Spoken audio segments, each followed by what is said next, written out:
सन 1911। दुनिया ने देखा एक अजूबा, टाइटैनिक। जहाज नहीं, एक तैरता हुआ महल, विशालकाय, भव्य, अकल्पनीय। इंग्लैंड से अमेरिका, सपनों का सफर, हजारों ख्वाहिशें एक उम्मीद से लबरेज। टाइटैनिक मानो भविष्य की सवारी।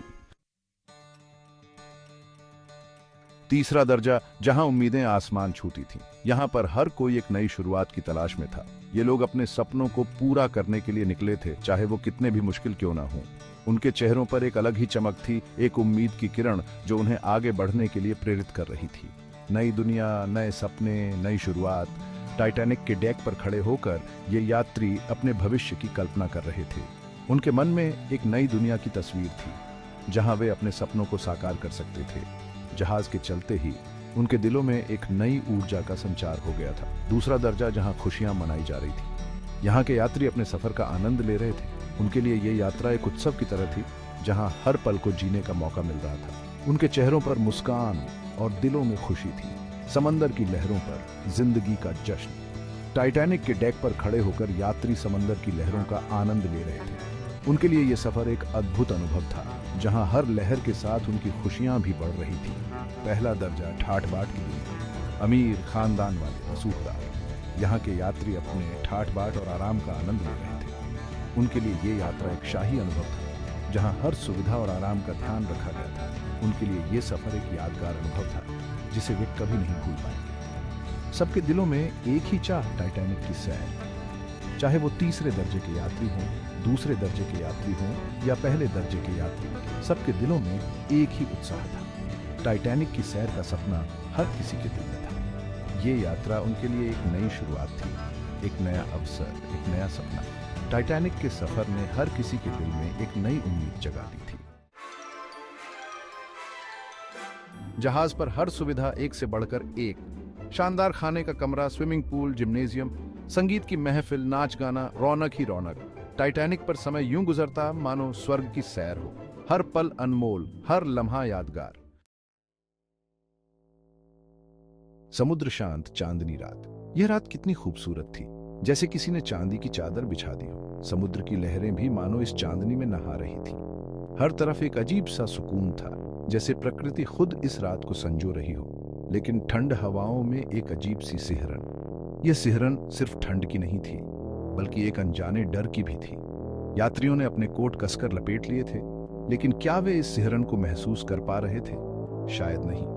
वे तो बस इस ठंड को ही महसूस कर रहे थे, लेकिन इस ठंड में छुपी चेतावनी को नहीं। दूर से आती बर्फ की चट्टानों की चेतावनी। रेडियो पर लगातार संदेश आ रहे थे, सावधान, आगे बर्फ की चट्टानें हैं। लेकिन क्या इन चेतावनियों को गंभीरता से लिया जा रहा था? क्रू के चेहरे पर चिंता की लकीरें साफ दिख रही थी, लेकिन क्या यह चिंता यात्रियों तक पहुंच रही थी? शायद नहीं। क्या किसी ने ध्यान दिया? शायद हाँ, शायद नहीं। कुछ लोग तो अपने में ही मस्त थे, उन्हें इस खतरे का अंदाजा ही नहीं था। क्रू के कुछ सदस्य जरूर चिंतित थे, लेकिन उनकी चिंता यात्रियों तक नहीं पहुंच पा रही थी। यह एक अजीब सी स्थिति थी, जहां एक तरफ खतरा मंडरा रहा था और दूसरी तरफ लोग बेखबर थे। मस्ती में डूबे मुसाफिरों को क्या पता था, मौत इतने करीब है। वे हंस रहे थे, गा रहे थे, नाच रहे थे। उन्हें इस बात का जरा भी अंदाजा नहीं था कि यह मस्ती उनकी आखिरी मस्ती हो सकती है। वे तो बस इस सफर का आनंद ले रहे थे, लेकिन इस सफर का अंत कितना भयानक हो सकता है, यह कोई नहीं जानता था। ये रात, यह चांदनी, ये ठंड हवाएं, सब कुछ एक भयानक अंत की ओर इशारा कर रहे थे, लेकिन कोई इसे समझ नहीं पा रहा था। यह रात जो इतनी खूबसूरत लग रही थी, दरअसल एक भयानक सच्चाई को छुपाए हुए थी। रात के सन्नाटे को चीरती एक आवाज, धमाका। टाइटैनिक का घमंड चूर चूर बर्फ की चट्टान से टकराया। सपनों का जहाज, अफरा तफरी, चीख पुकार, हाहाकार। जो कल तक अमर था, आज डूबने लगा। रोशनी गायब, चारों तरफ अंधेरा, डूबता जहाज और उस पर सवार जिंदगियां, बच्चों की चीखें, माओं का रोना, दर्द का मंजर। लाइफ बोट कम और डर ज्यादा। मौत सामने थी और जिंदगी पल पल फिसल रही थी। इस भयावह रात में कुछ कहानियां बहादुरी की भी बनी। अपनों को बचाने को कईयों ने जान दे दी। बैंड के संगीतकार जो आखिरी सांस तक सुरीली धुन बजाते रहे, उनके संगीत ने डर को कम किया, हिम्मत दी। धीरे धीरे टाइटैनिक समंदर में समाता गया। हजारों ख्वाहिशें, लाखों सपने, सब कुछ समा गया इस अथाह सागर में। 15 अप्रैल 1912, एक ऐसी रात जिसे दुनिया कभी नहीं भूल पाएगी। समाचार फैला तो दुनिया थम गई। अविश्वास, दुख, गुस्सा। टाइटैनिक के डूबने की खबर ने हर किसी को स्तब्ध कर दिया। यह एक ऐसा हादसा था जिसे कोई भी समझ नहीं पा रहा था। अखबारों की सुर्खियों में बस एक ही खबर थी, टाइटैनिक का डूबना।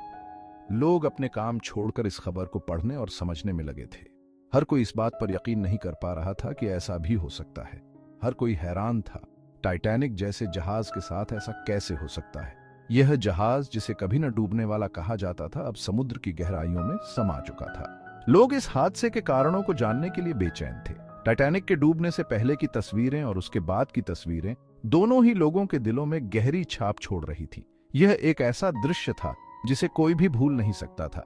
इस हादसे ने दुनिया को हिला दिया। टाइटैनिक के डूबने के बाद हर जगह शोक की लहर दौड़ गई। लोग अपने प्रियजनों को खो चुके थे और इस दर्द को शब्दों में बयां करना मुश्किल था। स्मारक सेवाएं आयोजित की गईं, जहां लोग अपने प्रियजनों को श्रद्धांजलि देने के लिए इकट्ठा हुए। समाचार कवरेज में बस एक ही बात थी, टाइटैनिक की त्रासदी। यह हादसा इतिहास के पन्नों में हमेशा के लिए दर्ज हो गया। समुद्री सुरक्षा के नियम बदल गए ताकि ऐसा फिर कभी ना हो। टाइटैनिक की त्रासदी ने समुद्री सुरक्षा के महत्व को उजागर किया। इसके बाद नए नियम और कानून बनाए गए ताकि भविष्य में ऐसी घटनाएं न हों। लाइफ बोट्स की संख्या बढ़ाई गई, सुरक्षा ड्रिल्स को अनिवार्य किया गया और जहाजों की संरचना में सुधार किया गया। यह हादसा एक सबक बन गया जिसने समुद्री यात्रा को और सुरक्षित बना दिया। टाइटैनिक की यादें और उससे सीखे गए सबक हमेशा हमारे साथ रहेंगे। टाइटैनिक की कहानी एक सबक है, हमें याद दिलाती है कि इंसान और कुदरत के बीच कुदरत ही शक्तिशाली है। यह कहानी प्यार, त्याग और बहादुरी की भी दास्तां है। टाइटैनिक भले ही डूब गया, लेकिन उसकी यादें हमेशा जिंदा रहेंगी।